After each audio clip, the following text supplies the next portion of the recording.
Yung kable na aking nakikita mga katiits, ito yan ay papasok doon sa ilalim mga katiits, yung kable na yan. Ayan.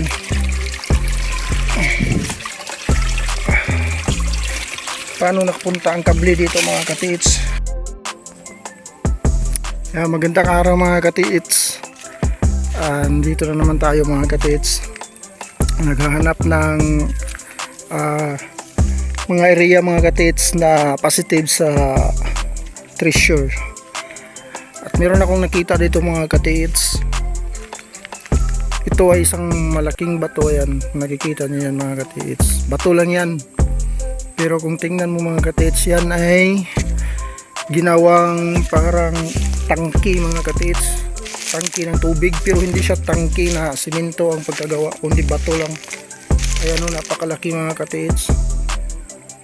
Ayan o, sinalpak dyan sa bundok na yan pataas. Ayan o, yan ay naka foot of the mountain mga katiits. Hindi ko nalapitan mga katiits, wala akong dalang pangputol ng mga damo. So ayan, pinakita ko sa inyo mga katiits. Ano sa tingin yan dyan? Yan ay bato na ginawang tangki mga katiits. Ito ay nadaanan ko lang mga katiits. May mga bato pa dyan. At ito, sapa ito. So nandito siya sa north ito na banda, kasi yung east nandun. Yung sapa na yan papunta doon sa itaas, naka east yan. So ito ay nasa north. So dati siguro mga katiits hindi ito nakikita kasi may lupa. Ayan o, pero sa tagal ng panahon nawawala yung mga lupa dahil sa lakas ng ulan. So lumabas ito, talagang parang tangki, napakalaki. Ang haba niyan ay mga sagad sa baba, mga 7 feet yan. Hindi pa kasali yung nakalubog sa ilalim ng lupa. So baka meron itong tunnel sa loob niyan, sa likod niyan, or ito mismong bato na to ay may room sa loob. Kasi sa laki niyan ay nasa yan 6 feet yan, haba niyan 6 feet. So yung pasok dun sa loob, hindi natin alam kung gaano kataas yan. So yan mga katiits, hindi talaga itong pakay ko mga katiits. Meron talaga akong pakay doon sa itaas mga katiits. Meron akong nakikita doon na malaking bato na may kable. Malaking bato na may kable sa ilalim ng malaking bato mga katiits, na sa gilid ng sapa mga katiits. Ayan ang sapa. So yun ang pakay ko mga katiits, pupuntahan ko. So update ko kayo mga katiits doon sa area pagdating ko doon, kasi medyo malayo-layo pa siya mga katiits, So ayan mga katiits, nandito na ako sa area na ito mga katiits. So bali dito sa sapa na to, papunta doon sa naka-curve ito mga katiits pag ganun. So diyan mismo sa curve na yan, kanto na yan, nandyan yung malaking bato. Nandyan yung kable na nakita ko mga katiits. At saka dalawa yung detection na na-detect ko dito mga katiits. Yung isa nasa creek, may malaking kahoy dyan, malaking puno ng kahoy, hindi ko alam kung anong klaseng kahoy. At saka yung isa ay nandito sa itaas, kung saan yung kable na nakita ko papunta sa ilalim. So mayroong detection dito sa itaas mga katiits. So ating puntahan mga katiits. Yan, hindi ko na puputulin mga katiits. Yep. Yan mga katiits, tingnan nyo ito. May dalawang butas, pero hindi ko alam kung legit ito mga katiits na butas, dalawa. Saka yung ulo nito, bato na to, ayan, pointer siya papunta dun sa taas. So yan may mga kahoy na mga katiits. Yan ay talagang luma na ng mga kahoy ito. Ayan So ito mga katiits, yan mataas yan. So nandito na ako mga katiits. Saan banda ba yun? Yung dinitik ko na may malaking kahoy. Ayan mga katits. Ayan. So ito, napakalaking kahoy ito mga katits. Hindi yan maano ng tatlong tao. So ano na lang ito, matagal na itong naputol. At nandito yung detection mga katits. Dito talagang nandito sa ano niya, sa gamot niya, no? Dito. So kung tingnan mo yung area, paano mo malalaman mga katits, kasi wala nang mga marka dito na nasira na sa tubig. Yung mga boulders na yan mga katits, yan. At meron pang isa doon. So yan, hinarang yung isang bato doon para hindi masisira ng tubig ang banda ng area na to. So meron pa dito. So talagang napakatibay yung gawa nila sa area na to. At nandito yung puno mga katits. So, so nandito yung detection. So ngayon mga katits, nandyan yung isang target. Pasensya na kayo mga katits, hindi ko mapakita sa inyo yung pagditik ko kasi nga ako lang mag-isa, wala akong kasama, walang hahawak ng kamera. So ito nga yung gamit ko mga katits. Ayan, no? So itong kanto na to, yan, pa-curve na yun doon. So itong kanto na to, may malaking bato dyan. At dito nga, iwan ko ba kung mayroon pa ba dito yung kable, kung hindi ba kinuha. So ayan mga katits, tingnan natin mga katits. So ayan mga katits. So ayan, yung malaking bato na yan mga katits. So nandito talaga siya sa kanto. Ayan ang naka-curve. Ayan, naka-curve yan papunta doon. So ito ang bato mga katits na malaki. At ito yung kable na aking nakikita mga katits. Ito. Yan ay papasok doon sa ilalim mga katits, yung kable na yan. Ayan.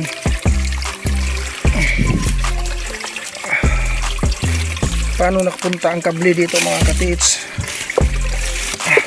Oops. Ayan mga katits.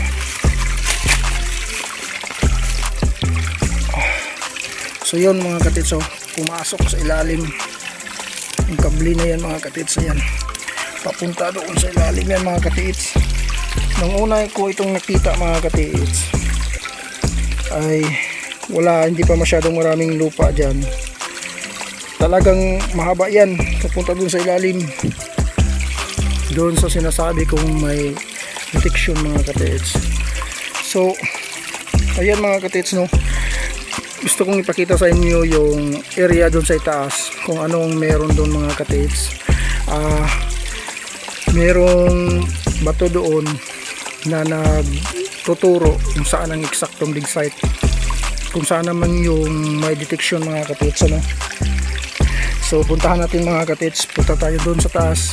So update ko kayo pagdating ko doon mga katits. So ayan mga katits, nandyan yung bato, nandito na ako sa itaas. Nandyan yung malaking bato na may kable. At dito mga katits, papakita ko sa inyo. Sa area na to mga katits, walang ibang bato kundi yan lang ng mga bato na yan. Yan, sa dalawa, tatlo, at ito. Yan mga katits. Kung titingnan mo mga katits, ito ay heart. Ayan heart. Yan. So mga katits, kapag ganito, kapag heart mga katits na tulad nito, yan ay tunnel. May tunnel sa ilalim, simula dito sa may kable, doon sa may kable mga katits, papunta dito, at sa target na banda dyan ay may tunnel sa ilalim. So saan ang tunnel mga katits? Saan dumaan? So ito ang puso mga katits. Yan, pointer yan, papunta doon. Pero hindi ko alam kung meron pa ba siyang tinuturo kasi mataas na. Pero ito mga katits, yung kabila niya. Ayan, ito ay nasa east ito. So papunta sa taas mga katits, yung sinasabi ko na may target. So may mga bato dyan sa itaas mga katits, hindi mo makikita dito kasi sa ibaba, sa itaas niyan ay medyo napatag. So ito mga katits, ito yung dinadaanan ng tunnel sa ilalim nito. Ito mga katits, papunta doon. So yan mga katits, no, kapag ganito puso mga katits, ayan, yan ay nagpapahiwatig na may tunnel sa area na ito mga katits, at tinuturo niya doon papunta sa itaas may tunnel, simula doon sa bato na may bato na may kable. So puntahan natin yun doon sa taas mga katits. So ayan mga katits, nandyan yung bato, ayan. So nandito itong area na to mga katits. Kung tingnan mo, ayan may nabundok-bundok dyan, bundok rin dito sa gitna, yan, may mga boulders, ayan mga katits, ayan. So ito mga katits yung sa gitna, ito yung panintruhan mga katits, ayan yan ay parang box, ayan, yan ay box mga katits. At saka kung titingnan mo yan mga katits, ayan, yan ay parang yung tao na nililibing mga katits, parang ganun mga katits, ayan, tingnan nyo, ayan. So pahaba, nasa mga 6 feet ito mga katits, ayan. Biro bato yan mga katits, at meron pa siyang duplicate na katabi, ayan mga katits. So dito mga katits, ito pointer mga katits, ayan, titingnan nyo mga katits. So ayan, pointer yan mga katits, ayan, pababa.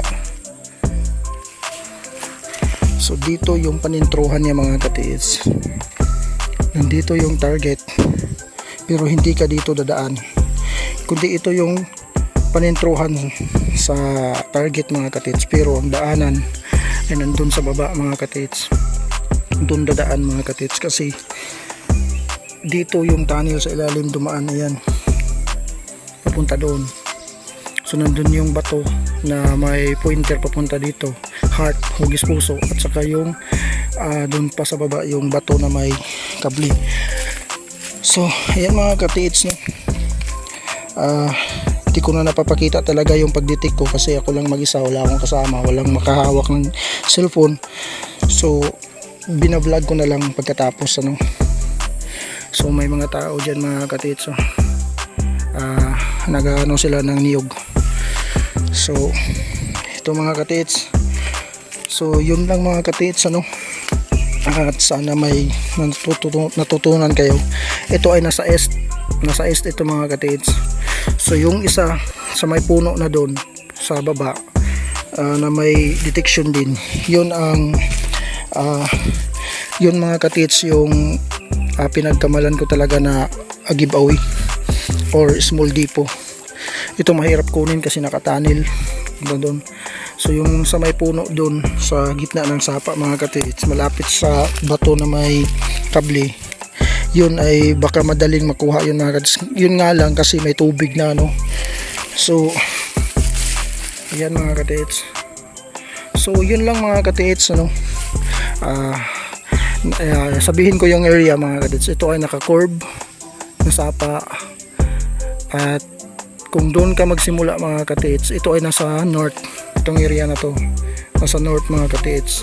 Pero pagdating mo sa bato na yan mga katits, sa bato na yan, na may pointer, yan na hugis puso, yan, yan ay nasa north.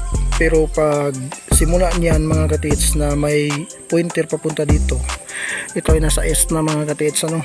So yan ang counter sign niya, simula doon mga katits sa puno na old tree, tapos may kable, yung point ang kable mga kadits, yun ang nagtuturo na mayroong tunnel papunta dito sa ilalim.